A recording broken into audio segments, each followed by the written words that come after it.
Hello everybody, and welcome back to the Backlog Bunker. This week, again, I only really played one thing, and it was Metal Gear Solid 3. The reason I started playing MGS3 again is because after I played Delta, I was like, you know what, I should go back to MGS3 to see how it compares, and then I did a Foxhound run. Originally, I went in just to do the practice with the Foxhound run, you know, getting a playthrough with all the camos and stuff like that. But then when I finished that, I was like, maybe I just want to do the Foxhound run now, and so I did, and I had a lot of fun with it. And I'm gonna replay Metal Gear Solid 3 again for the other achievements.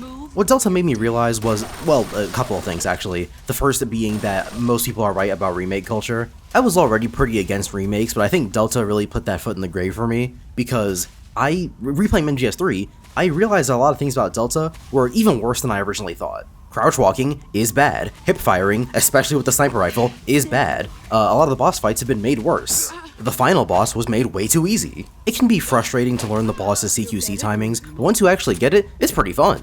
If I'm not a lazy bum, the footage I'll have playing here is of me doing the boss no-hit. And unlike in Delta, I didn't need the game to slow down and go, look, you got a CQC here, to get me to do it. And another reason it's made me hate Delta's design way more is that replaying MGS3 with the express purpose of A, not getting any alerts, and B, getting through it as fast as humanly possible, made me realize that MGS3 is way more flexible than I used to give it credit for. I think the best example comes from the Granny Gorkin base right before the Fear fight, which is, there's like a huge electric fence that you have to get to the entrance of, and then in every time I've played the game before these two playthroughs, I would try to knock people out, or, I would get through the electric fence and then start knocking people out, and then, make my way around.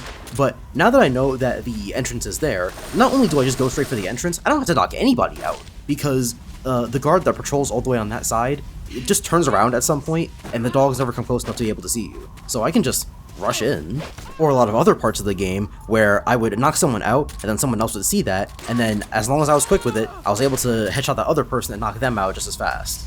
It'll be kinda hard to search for, and I'm not even 100% sure if I actually recorded it, but there was one part of the game where someone got so close to me that they had the exclamation mark over their head, but I was able to headshot them so fast that the alert phase never actually went off, and my playthrough was saved. This is part of why the way MGS Delta does the Tranq pistol is fucking stupid. I'm pretty sure I pointed it out before, but getting headshots with the Tranq pistol is genuinely a skill in MGS3. You're not supposed to have to take into account things like fucking bullet drop, because the entire point is that if you can land a shot so far away from someone that you can't even tell their head apart from your sight, then you deserve the headshot. Especially since, in almost every instance of the game where you miss a headshot on somebody, they will hear the bullet hit, and then you'll go into a caution phase. Which reminds me that one of the other things that's fun about doing a Foxhound run isn't just thinking about how long you're taking to do things, but also when you save. MGS3 in general is pretty lenient with saving. You need to have 25 or less for Foxhound, and with 25 saves, you can save in like every third room in the game and be fine.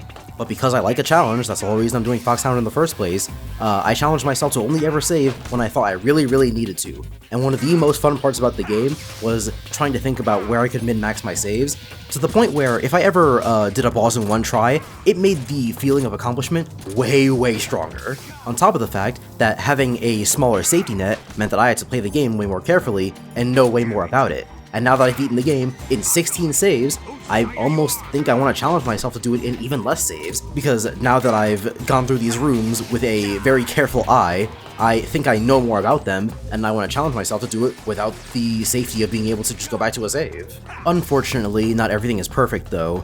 Replaying the game and seeing all the really good parts about it made the really bad parts about it stand out way more. The torture escape is still very tense and thrilling, but not very fun, like from a gameplay perspective. I think the idea of taking away all of your gear and camos is a really cool idea, but the fact that it manifests in playing as a snake who can't even CQC is a little annoying.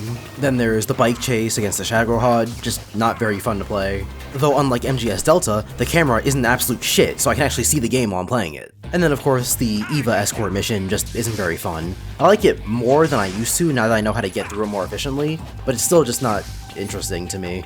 And then of course the greatest thing to come out of the MGS3 Foxhound run is that it's confirmed to me that I definitely want to do a big boss run for MGS1. I was already pretty sure I wanted to do it, but now I'm definitely sure. Though now the one thing I'm not sure about is whether or not I want a remake of MGS1. I used to say that MGS1 was one of the games in the series that was most deserving of a remake, because I would like to see Shadow Moses in a grander style of game.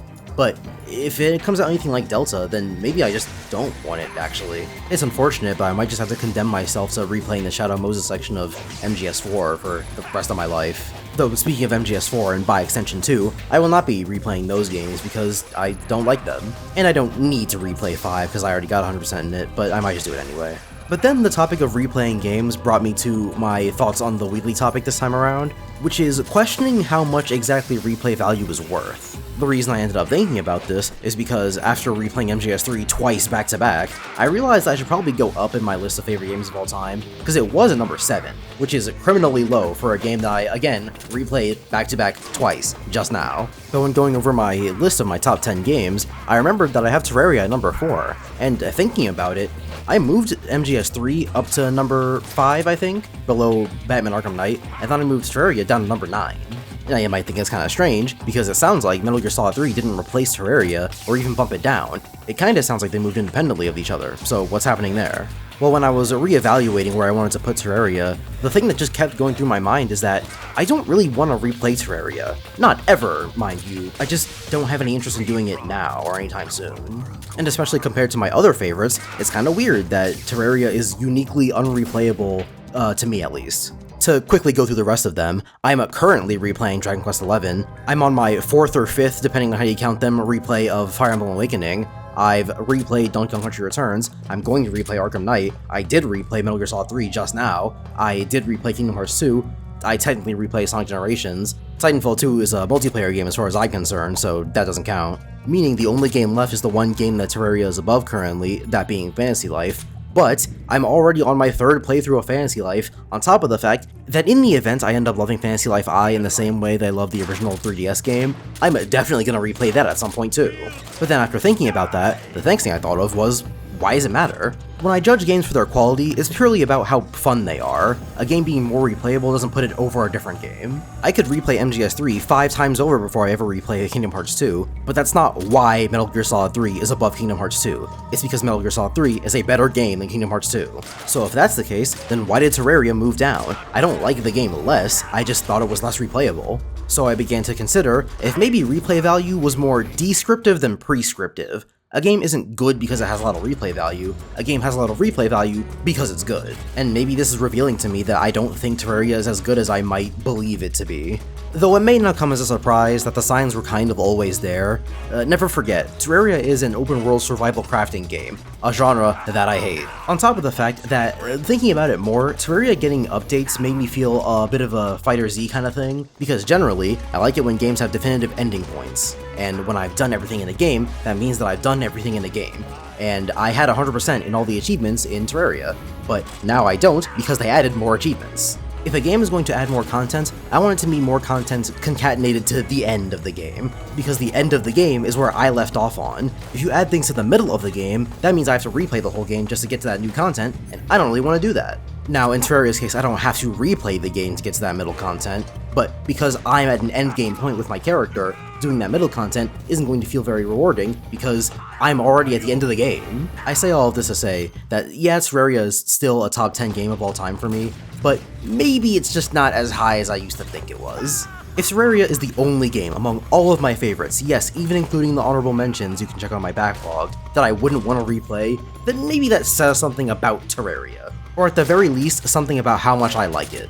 Or maybe I was right the whole time and replay value is completely uncorrelated to literally anything, because if we start getting into the games that are among my favorites, then it gets way more complicated. So for now, I'm just going to leave it here. That's it for this week. Bye. Get out of here.